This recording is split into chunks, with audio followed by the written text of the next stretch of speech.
All right, LDBC, this is your boy, the coach. I had one of my subscribers actually ask me to speak on the Katt Williams interview with Shannon Sharp.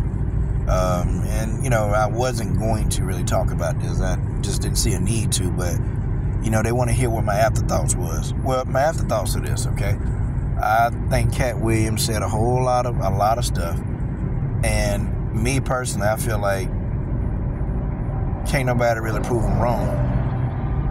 If you ask me, can't nobody really prove him wrong. Nobody has debunked anything the man said.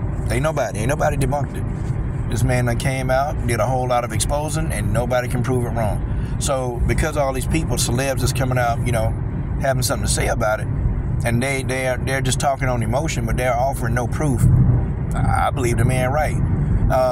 At first one, Cedric the Entertainer, talking about, I ain't never stole no joke from nobody, man, dog.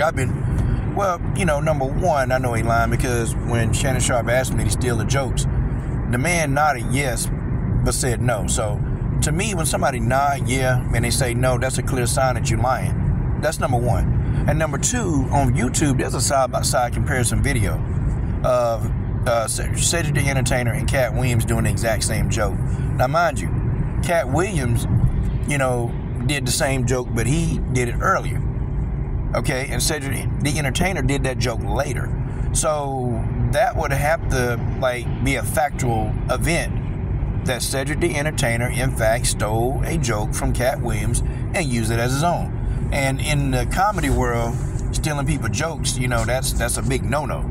Like comedians, man, they get pissed off, they get upset by that, and that's enough to make a comedian want to fight you, stealing their jokes.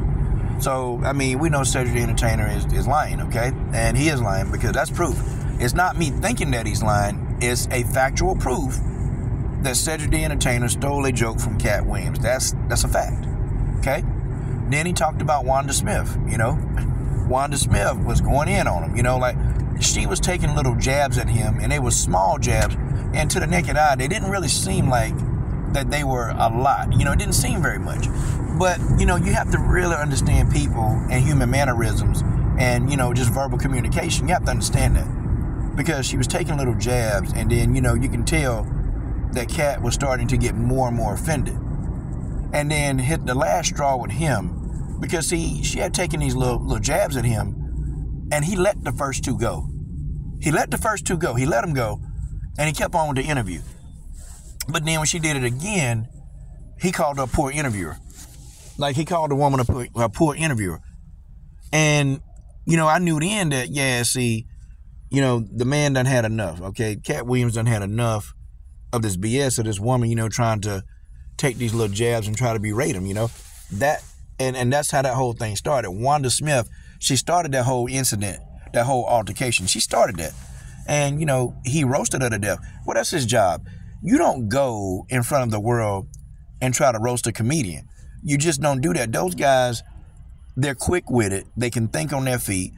A lot of these guys, they can roast you without even trying, okay? It's amazing. I'm shaking my head like, Wanda, what are you doing? This is what this man does, okay? He roasts people for a living. Why are you taking shots and poking this bear? But that's what she did.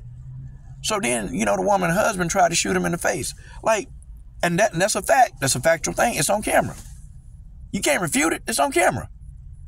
They tried to shoot the man in his face. They tried to kill him over that.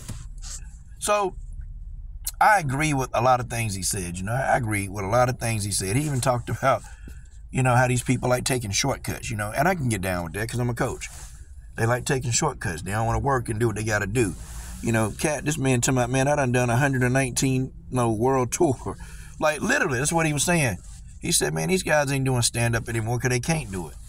He said, man, I'm grinding out here. I'm out here doing these stand-up, I'm doing stand-up and I'm traveling, going where I need to go. I'm embodying what a comedian is.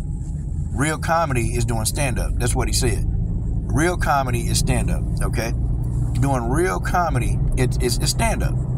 Okay, you got to go and you got to stand up. You never go away from that if you're a real comedian. And I got with him on that. Now, I don't agree with everything that the man said. Katt done had some, run-ins with the law. Y'all remember the time Katt got his ass whooped by that little 14-year-old boy. I don't know what he was thinking, man. Kattt like looked like he weighed 120 pounds, and this big ass middle school boy looked like he was damn near 200 plus. And that boy beat Kattt. I don't know what Kattt was doing, trying to prove himself, trying to fight this guy. But you know, he got his ass whooped and had to pay for it. So I mean, it's neither here nor there. I like Katt Williams. Katt Williams even started talking about the rituals, and I've talked to people plenty of times about the rituals and about things that happen, you know, in the world, you know, in the Hollywood area. Katt Williams is very anti-Hollywood, and you know, he talked about some things that he's just not going to do. He was talking about things that some of these guys got to do to get some of these parts, and he was vehemently, you know, disagree with, you know, comedians wearing dresses. He was saying that, you know, every single comedian that come out, they always want to put him in a dress.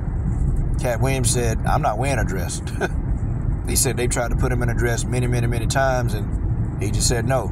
Dave Chappelle, you know, turned that down and said, you know, he did not want to, you know, get put in a dress. You know, I remember when Dave Chappelle was talking about they were making the movie Blue Streak with Martin Lawrence, and they wanted to put him in a dress to, you know, show him escaping from the police.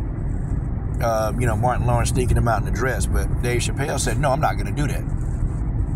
And of course, they hounded him, and you know, they just berated the man because the man didn't want to wear a damn dress. Crazy stuff. It is what it is, man. It is what it is. I tell you this: if I was Katt Williams, I would watch my back. Okay, this man needs security. This man needs a security team with him when he go out, because Katt Williams like to go, you know, he like to go into these hoods, you know, he like to go in these neighborhoods, and that's all fine and dandy.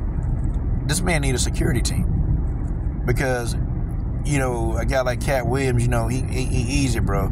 He ain't like he, you know, 6'5" and 300 pound, and, you know, menacing, and he can't fight. Okay, you can go whoop Katt Williams' ass and take his stuff, dig in his pockets, take his money. The guy need a security team. Okay, he got to start running around these places and these hoods, you know, with nobody with him, you know, nobody to help him.